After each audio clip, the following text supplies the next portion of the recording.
Hello friends, आप सभी का स्वागत है चेतव क्लासेस में। देखते हैं 26 तारीख के अखबार यानी न्यूज़पेपर में क्या कुछ खास बात दिया गया है। हम लोग डेली की तरह कुछ इम्पोर्टेंट फैक्ट्स ही पढ़ेंगे जो हमारे परीक्षा हेतु उपयोगी हो। तो आइए देखते हैं कि आज भी जो है हम जनसत्ता के हेडलाइंस पे फोकस करेंगे। देखते हैं कि अभी हाल ही में प्रधानमंत्री नरेंद्र मोदी ने के बारे में देखा गया। इन्होंने गुजरात के पंचकुई समुद्र तट पर स्कूबा डाइविंग, यहाँ पे आप देख सकते हैं स्कूबा डाइविंग की और डूबी भगवान यानी कि भगवान कृष्ण की जो डूबी हुई प्राचीन द्वारका नगरी थी उसकी दर्शन की। और वहाँ पे हम देखते हैं ये वहाँ पे बैठ के प्रणाम भी करते हैं और अर्चना भी थोड़ी देर के लिए वे जाप भी करते हैं। प्रधानमंत्री मोदी ने रविवार को ये चीज़ किया, यानी कि आज से 25 तारीख को इन्होंने 25 फरवरी 2024 को ये कार्य किया। द्वारका में कांग्रेस पर तंज करते हुए इन्होंने ये भी पलटवार किया है कि विपक्षी पार्टी का जो सारा ऊर्जा है केवल एक परिवार की प्रगति यानी परिवारवाद के बारे में इन्होंने बात कही है। इन्होंने कहा कि कांग्रेस के शासन में हर तरह के घोटाले होते थे और उनकी सरकार में पिछले 10 साल में उन सब पे रोक लगा दी, यानी कि जब से मोदी की सरकार भाजपा की सरकार है इन सब कामों पे रोक लगा दी।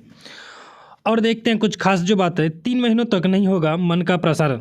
प्रधानमंत्री ने कल 110वीं मन की बात के साथ एक आह्वान किया। इन्होंने बताया कि अब जो है मन की बात 3 महीने तक के लिए स्थगित कर दिया गया है। अब अगला जो मन की बात है 111वां नंबर 3 महीने बाद आएगी अगर इनकी सरकार बनती है तो। वहीं देखते हैं कि आगरा में राहुल की यात्रा में पहुंचे अखिलेश और प्रियंका, यानी कि आगरा में जो इन्होंने यात्रा कर रहे हैं वहां पे अखिलेश और प्रियंका भी वहां पे पहुंची। वहीं कुछ खास बात थे। एक देश में परिवार के मानसिक खर्च 2 गुना से अधिक हो गया। देश में परिवारों का प्रति व्यक्ति मासिक घरेलू खर्च 2011-12 की तुलना में 2022-23 में 2 गुने से अधिक हो गया है। ये जो है किन्होंने बताया, एनएसएसओ द्वारा बताया गया है, यानी राष्ट्रीय नमूना सर्वेक्षण कार्यालय के द्वारा ये बताया गया है। आगे देखते हैं कुछ खास बात क्या है। सिंधु टिकारी सीमा खोलने का दावा पर यात्रियों ने नहीं मिल रहा रास्ता। इनका कहना है कि सिंधु का टिकारी वहाँ जो बॉर्डर का रास्ता खोल दिया गया लेकिन फिर भी अभी यात्रियों को रास्ता नहीं दिया जा रहा है। इसमें सिंधु टिकारी सीमा को लेकर के पुलिस के एक वरिष्ठ अधिकारी ने कहा कि हम यात्रियों के लिए पॉइंट ए से पॉइंट बी तक बैरियर का एक हिस्सा हटा रहे हैं। उन्होंने एक पॉइंट ए से यानी कि पूरी बैरियर को हटाने की बात नहीं हटाया गया है। पॉइंट ए से पॉइंट बी तक के बैरियर को सिर्फ हटाया गया है। वहीं आगे देखते हैं भारतीय तटरक्षक बल में महिलाओं की स्थानीय कमीशन नहीं देने के मामले की सुनवाई करेगा उच्चतम न्यायालय। देखते हैं इस पूरी खबर को थोड़ा पढ़ना पड़ेगा। उच्चतम न्यायालय द्वारा भी हाल ही में एक तटरक्षक बल की एक महिला अधिकारी की याचिका पर सोमवार को सुनवाई करेगा। ये जो महिला याचिका है इसका नाम प्रियंका त्यागी है। इन्होंने एक याचिका दायर की है जिनमें महिला शॉर्ट सर्विस कमीशन अधिकारी को अस्थायी कमीशन देने का अनुरोध किया गया है और प्रधान न्यायाधीश DY चंद्रचूड़ की अध्यक्षता वाली पीठ इस मामले की सुनवाई कर रहे हैं। वहीं देखते हैं कि इसमें शीर्ष अदालत ने पूर्व महिला अधिकारियों की अस्थायी कमीशन देने से इनकार करने के लिए जो महिला अधिकारी है इसकी अस्थायी कमीशन देने से इनकार करने के लिए केंद्र और भारतीय तटरक्षक बल को फटकार लगाया है। और फटकार लगाते हुए इन्होंने कहा समुद्री बल को एक ऐसी नीति बनानी चाहिए जो महिलाओं के साथ निष्पक्ष व्यवहार करे। वहीं आगे देखते हैं वर्ष 2017 से 2022 तक हिरासत में बलात्कार के 275 मामले दर्ज हुए। दोस्तों अभी हाल ही में देखा गया कि पश्चिम बंगाल में भी संदेश खाली में ऐसे मामले आ रहे हैं। 100 से ज़्यादा महिलाओं को जिसे कि कई सालों से हिरासत में लिया गया था, वो कुछ समय बाद देखा गया कि वो प्रेग्नेंट हो गई। आखिर ऐसा हुआ कैसे, जब वो एक जेल में कैद है कि कौन बलात्कार किया। इसीलिए पुलिस बल सेवा रक्षक इन पे भी क्या उंगलियां उठ रही है। राष्ट्रीय अपराध रिकॉर्ड ब्यूरो के आंकड़ों के अनुसार 2017 से 22 तक हिरासत में बलात्कार के लगभग 270 से अधिक मामले दर्ज किए गए हैं और इसमें सबसे अधिक मामला उत्तर प्रदेश में दर्ज किया गया है। वहीं आगे देखते हैं, अभी हाल ही में भारत, बांग्लादेश और थाईलैंड, मलेशिया और इंडोनेशिया ने आपराधिक खुफिया जानकारी साझा करने को के लिए साझा किया है। वित्तीय संसाधनों को प्रवाह को रोक करने के लिए अपने आप को एक दूसरे से साझा करने की बात कही। अफ्रीका से दक्षिण पूर्व एशिया और फिर भारत और चीन तक विदेशी वन्य जीवों की तस्करी के लिए हवाई कार्गो का अधिक इस्तेमाल किया जाता है। वहीं आगे देखते हैं कि सेना का विमान पुणे से दिल्ली लाया गया यकृत। अभी हाल ही में एक रिटायर्ड पूर्व सैनिक कर्मी जो है इनका यकृत का ट्रांसप्लांट किया गया और यकृत ट्रांसप्लांट करने के लिए पुणे से दिल्ली यकृत को लाया गया और ये जो है सेना के डॉर्नियर विमान के द्वारा ये किया गया है। आयुष्मान भारत के बारे में हम लोग सभी जानते हैं कि इसे केंद्र सरकार ने लाया था। वही देखते हैं कि केंद्र सरकार इसको लाने का लगभग 2018 में ही इस योजना का कार्यान्वयन किया गया था, लेकिन अभी तक हम देख रहे हैं कि दिल्ली सरकार इसे अभी तक लागू नहीं की है। या देख पा रहे हैं आप, दिल्ली सरकार के ऊपर उपराज्यपाल वीके सक्सेना ने अरविंद केजरीवाल को आयुष्मान भारत कार्ड लागू करने को कहा है। इसके बारे में कहा गया है कि दिल्ली में जो कई मरीजों को, जो गरीब मजदूर है, उसे कई प्रकार के प्रताड़ना झेलना पड़ रहा है, जिसके कारण वो इस चीज़ का लाभ नहीं ले पा रहे हैं। टीओबीआर के अधिनियम 19(5) का इस्तेमाल करते हुए इस फाइल को वापस ले लिया है और मुख्यमंत्री से इस योजना को जल्द से जल्द लागू करने के लिए कहा गया है। वहीं देखते हैं, हाईकोर्ट के आदेश के खिलाफ केजरीवाल की याचिका पर सुनवाई करेगा सुप्रीम कोर्ट। अब इसमें क्या कहा गया कि एक यूट्यूबर है, 2018 में ध्रुव राठी ने एक वीडियो शेयर किया था। इसमें मानहानिकारक वीडियो को रिट्वीट करने के लिए आपराधिक मानहानि मामले में आरोपी के रूप में उन्हें जारी किए गए समन बरकरार रखा था। यानी कि यूट्यूबर ध्रुव कुमार एक वीडियो जारी किया था जिसमें मानहानि के से रिलेटेड है। इसी चीज़ को दिल्ली के केजरीवाल ने इन्हें रिट्वीट कर दिया। इसी कारण सुप्रीम कोर्ट ने इन्हें फटकार लगाई और इन्हें सुनवाई करने के लिए बुलाया, जिसके अंतर्गत ऐसी सामग्री के बारे में जानकारी नहीं है जिसे रिट्वीट करते समय समझदारी की भावना जुड़ी होनी चाहिए।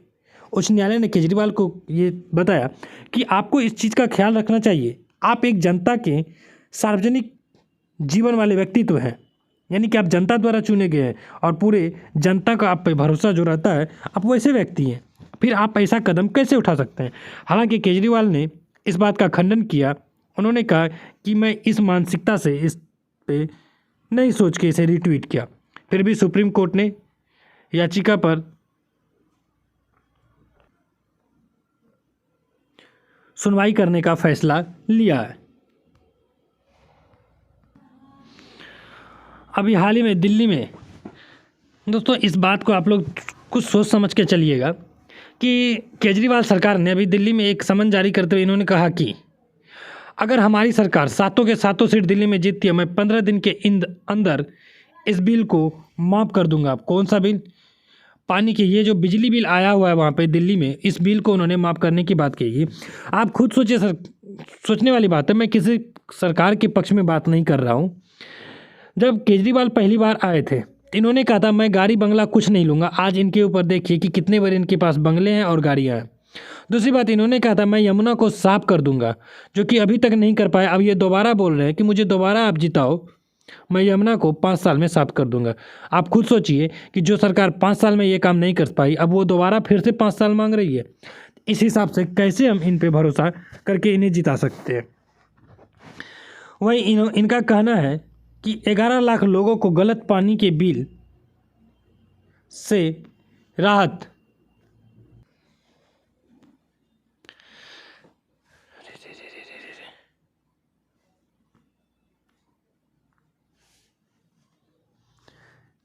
वहीं आप देख सकते हैं केजरीवाल ने कहा है कि दिल्ली के 11 लाख लोगों को गलत पानी की बिलों से राहत देने के लिए सरकार द्वारा लाई जा रही एक मुश्त निपटान योजना को भाजपा ने रोकने का प्रयास किया है।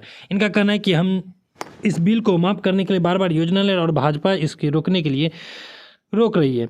आपको हम बता दें कि कोई भी चीज़ फ्री का सही नहीं होता। आप किसी चीज़ को फ्री देने से अच्छा है उस आदमी को उस लायक बना के वो उतना कमा सके। तो केजरीवाल जी ने जो दिल्ली में कई चीज़ फ्री देने की आह्वान घोषणा की है बहुत समय से, ये कहीं ना कहीं देश की आर्थिक व्यवस्था पर बुरा प्रभाव डालेगा और डाल ही रहा है।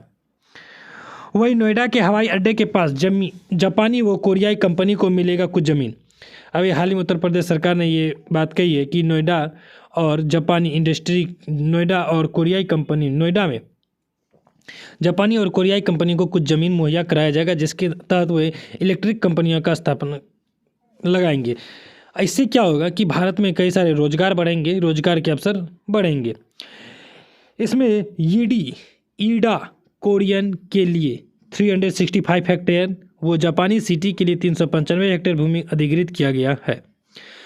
वहीं देखते हैं कि हवाई अड्डे के पास सेक्टर 4A में कोरियन और सेक्टर 5A में जापानी सिटी को विकसित करने का प्रस्ताव रखा गया है।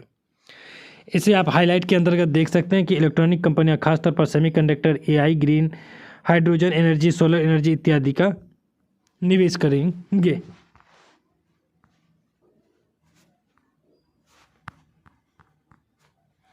वहीं आगे देखते हैं जो एक फिल्म मेकर कुमार साहनी का अभी हाल ही में कोलकाता में निधन हो गया। ये शनिवार को हुआ। इन्होंने माया दर्पण और 4 अध्याय, कस्बा जैसी फिल्म का निर्देशन किया है। आप यहाँ भी देख सकते हैं कि हाईलाइट किया गया है कि नई ऊर्जा के साथ 111वीं कड़ी में फिर मिलूंगा। अगर इनकी सरकार जीतती है तो इन्होंने बात कही है कि मैं 111वीं मन की बात में आपसे फिर मिलूंगा, क्योंकि अभी मार्च में जो आने वाली है चुनाव के कारण धारा 144 लागू हो जाएगी। स्कूबा ड्राइविंग के बारे में हमने आपको पहले ही बता दिया है। इसके साथ साथ ही प्रधानमंत्री नरेंद्र मोदी ने रविवार को गुजरात के राजकोट में अखिल भारतीय आयुर्विज्ञान संस्थान एम्स का उद्घाटन किया और इसके साथ साथ इसके अलावा जो है भटिंडा पंजाब, रायबरेली उत्तर प्रदेश, कल्याणी पश्चिम बंगाल और मंगलगिरी आंध्र प्रदेश में 4 और एम्स का ऑनलाइन तरीके से लोकार्पण किया है। उन्होंने कहा है कि आज़ादी के 50 साल बाद तक देश में केवल एक एम्स था और वो भी दिल्ली में। आज़ादी के बाद के 7 दशक में केवल 7 एम्स को मंजूरी दी गई। दोस्तों अभी हाल ही में एक बहुत बड़ी दुर्घटना होते होते बच गया। बिना चालक के 70 किलोमीटर ट्रेन दौड़ गया। इसमें हुआ यूँ कि जम्मू कश्मीर के कठुआ से पंजाब होशियारपुर जिले एक गांव तक 70 किलोमीटर तक की एक अधिक यात्रा एक मालगाड़ी ट्रेन आ गया और बिना कोई लोको पायलट के। इसमें अधिकारियों का कहना है कि दोनों चालक जो लोको पायलट और सहायक लोको पायलट मालगाड़ी में सवार ही नहीं थे। इसके लिए अभी जांच कमेटी बैठा दी गई है, इसकी जांच की जा रही है। सोचिए ये मालगाड़ी था, अगर सवारी गाड़ी होती और इसे रोकने के प्रबंध नहीं किया जाता तो क्या असर पड़ सकता था।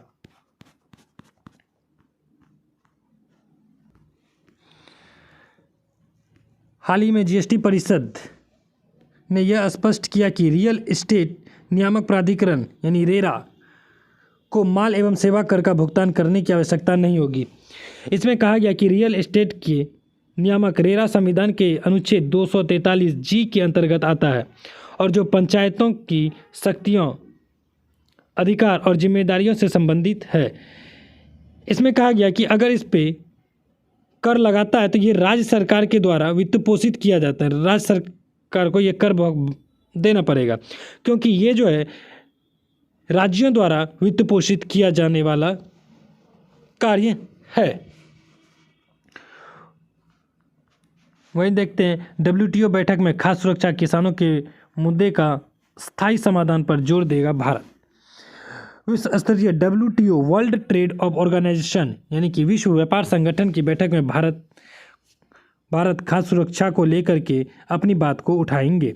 ये मंगलवार को शुरू होगा और जो कि भारत बैठक में निवेश सुविधा और समझौतों के लिए चीन की अगुवाई वाले प्रस्ताव का कड़ा विरोध भी करेगा। वही देखते हैं कि भारत की ओर से इसमें जो भाग लिया है वाणिज्य एवं उद्योग मंत्री पीयूष गोयल ने इसमें भाग लिया और ये 4 दिन का है, जिसमें 13वां मंत्री स्तरीय सम्मेलन और 26 फरवरी को उपयुक्त संयुक्त अरब अमीरात के अबू धाबी में ये शुरू होगा। WTO 164 सदस्य देशों के व्यापार मंत्री लाल सागर संकट, यूक्रेन, रूस और इजराइल हमास संघर्ष के बारे में भी इसमें बात किया जाएगा। वहीं देखते हैं कि अलग अलग मुद्दों पर सुरक्षा, कृषि सुधार और मत्स्य पालन सब्सिडी विवाद निपटान के लिए भी इसमें बात शामिल किया जाएगा। वहीं सार्वजनिक भंडारण कार्यक्रम की नीतिगत पहल है, जिसके तहत सरकार किसान से MSP पर चावल और गेहूं जैसी फसलें खरीदती है और गरीबों को खाद्यान्न का वितरण करती है। देखते हैं IIT मद्रास ने मसाले का भी हाल ही में पेटेंट कराया है।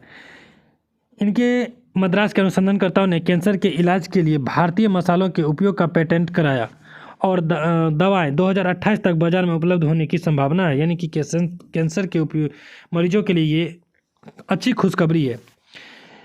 इन्होंने भारतीय मसालों से तैयार नैनो मेडिसिन ने फेफड़े, स्तन, बृहदांत्र, सर्विकल, मुख और थायराइड सेल लाइन के खिलाफ कैंसर रोधी गतिविधियां दिखाई है, लेकिन ये सामान्य कोशिकाओं के लिए सुरक्षित है। वहीं 2027-28 तक दवाओं को बाजार में उपलब्ध कराने के लक्ष्य के साथ क्लिनिकल ट्रायल की योजनाएं बनाई जा रही है। IIT मद्रास में केमिकल इंजीनियरिंग विभाग के प्रोफेसर आर नागराज ने बताया कि हालांकि भारतीय मसाले तेलों के चिकित्सीय लाभ सदियों से ज्ञात है। वही देखते हैं पाकिस्तान में अभी हाल ही में प्रधानमंत्री चुनाव के बाद अब ये जारी किया गया कि 9 मार्च को राष्ट्रपति चुनाव की तैयारी चालू कर दी जाएगी।